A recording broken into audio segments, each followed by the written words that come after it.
Hello viewers, যারা class 9-এ পড়ছো তাদের ইতিহাসের ষষ্ঠ অধ্যায় থেকে দ্বিতীয় বিশ্বযুদ্ধ ও তারপর এই অধ্যায় থেকে তোমাদের আমি শর্ট প্রশ্ন দিয়েছিলাম। আজকে তোমাদেরকে আমি এই অধ্যায় থেকে বড় প্রশ্নগুলো সাজেশন দিয়ে দেবো, ঠিক আছে? তো ভালো করে দেখে নাও, ভিডিওটা প্রথম থেকে শেষ পর্যন্ত প্রত্যেকেই দেখো আর প্রশ্নগুলো খাতায় প্রত্যেকেই নোট করে রেখো, ঠিক আছে? প্রথম প্রশ্ন, নাৎসিবাদ ও ফ্যাসিবাদের নীতির মধ্যে কি কি সাদৃশ্য ছিল? যাদের বই আছে তারা তো অ্যান্সার পেয়ে যাবে, যাদের নেই তারা অ্যান্সারটা দেখে নাও, ঠিক আছে?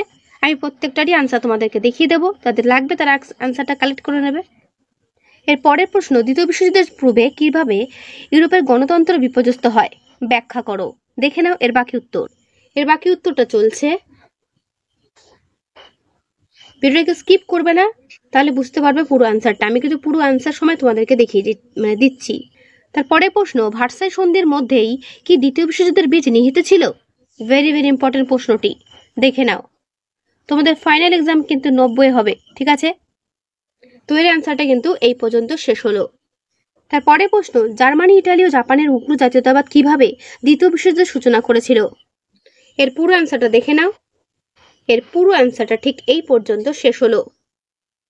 এরপরে দেখো, টিকার জন্য গুরুত্বপূর্ণ আবিসিনিয়া সংকট অথবা ইটালির আবিসিনিয়া আক্রমণ সম্পর্কে লেখো, ঠিক আছে?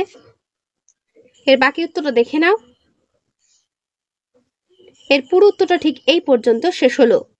আমি যে সমস্ত প্রশ্নগুলো দিচ্ছি এগুলো করে যাও, কমন এর মধ্যেই পাবে, এটুকু গ্যারান্টি দিয়ে বলতে পারি, ঠিক আছে? তাই ভালো করে প্রশ্নগুলো এখন থেকেই তৈরি করতে শুরু করে দাও। তোষণনীতি কি? এই নীতি কিভাবে দ্বিতীয় বিশ্বযুদ্ধের সূচনায় গুরুত্বপূর্ণ ভূমিকা পালন করেছিল? এরও পুরো উত্তরটা দেখে নাও। আমি এর পরে শোনাচ্ছি না, তোমরা কিন্তু অবশ্যই ভিডিওটা পজ করে অ্যান্সারটা খাতায় টুকে নিও। এরপরে প্রশ্ন, দ্বিতীয় বিশ্বযুদ্ধ কবে শুরু হয়? এই যুদ্ধের সূচনা কিভাবে হয়? অথবা দ্বিতীয় বিশ্বযুদ্ধের প্রত্যক্ষ কারণ সম্পর্কে লেখো। দেখে নাও এর উত্তরটা। আমি বইটা আস্তে আস্তে সরাচ্ছি যাতে তোমাদের দেখতে সুবিধা হয়। অবশ্যই দেখে নিও, যাদের বইয়ে রয়েছে তারা শুধুমাত্র প্রশ্নটা খাতায় লিখে নিলেই হবে, ঠিক আছে? এরপরে প্রশ্ন, ডি ডে বা মুক্তি দিবস সম্বন্ধে সংক্ষেপে আলোচনা করো। এরও তাই, বাকি উত্তরটা দেখে নাও। আমি আস্তে আস্তে সরাচ্ছি যাতে তোমাদের দেখতে সুবিধা হয়, দেখে নাও। এর অ্যান্সারটা ঠিক এই পর্যন্ত শেষ হলো। তারপরে প্রশ্ন, হিরোশিমা ও নাগাসাকি ঘটনা বলতে কি বোঝায়? Very very important. বাকি উত্তর দেখে নাও। হিরোশিমা নাগাসাকি শহরে পরমাণু বোমা নিক্ষেপ ফলাফল, ঠিক আছে? এর উত্তরটা আমি আস্তে আস্তে সরাচ্ছি। এই হলো এর শেষ, ঠিক আছে? মানে এর অ্যান্সারটা, ওকে? এরপরে প্রশ্ন, উগ্র জাতীয়তাবাদ কাকে বলে? উগ্র জাতীয়তাবাদ গ্রহণযোগ্য নয় কেন? দেখে নাও এর পুরো উত্তরটা। এর উত্তরটা ঠিক এই পর্যন্ত শেষ হলো। দ্বিতীয় বিশ্বযুদ্ধের অবসান কিভাবে হয়েছিল? দেখে নাও। চলছে উত্তর, ঠিক এই পর্যন্ত এর অ্যান্সার শেষ হলো। দ্বিতীয় বিশ্বযুদ্ধ সংগঠনে হিটলারের ভূমিকা সংক্ষেপে লেখো, অথবা হিটলারের পররাষ্ট্র নীতি দ্বিতীয় বিশ্বযুদ্ধের জন্য কতটা দায়ী ছিল? Very very important. এই ব্লু কালারের পয়েন্ট ধরে ধরে পড়ার চেষ্টা করবে এবং পয়েন্টগুলো লেখারও চেষ্টা করবে। পরীক্ষাতে কিন্তু এই পয়েন্ট ধরে লিখলে অ্যান্সারটা অনেক ভালো হয় এবং বেশি নাম্বারও পাওয়া যায়। দেখে নিলেন অ্যান্সারটা?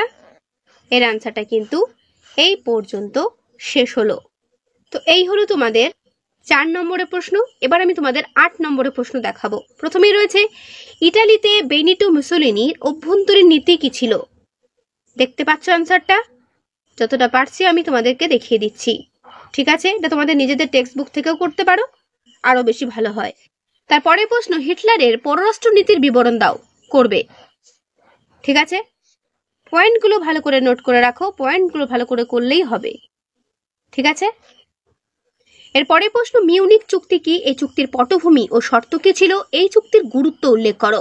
Very very important. বড় প্রশ্নের জন্য আমি যে কটা দেব খুব ভালো করে করবে, ঠিক আছে? বিশ্ব ইতিহাসে দ্বিতীয় বিশ্বযুদ্ধের প্রভাব লেখো। অ্যান্সারগুলো অনেকটাই বড়, চেষ্টা করবে নিজেদের টেক্সট বুক ফলো করে এর অ্যান্সারটা তৈরি করতে, ঠিক আছে? তা যতটা পারছি আমি অ্যান্সারটা দেখিয়ে দেওয়ার চেষ্টা করছি, তোমরা অ্যান্সারটা দেখে নাও।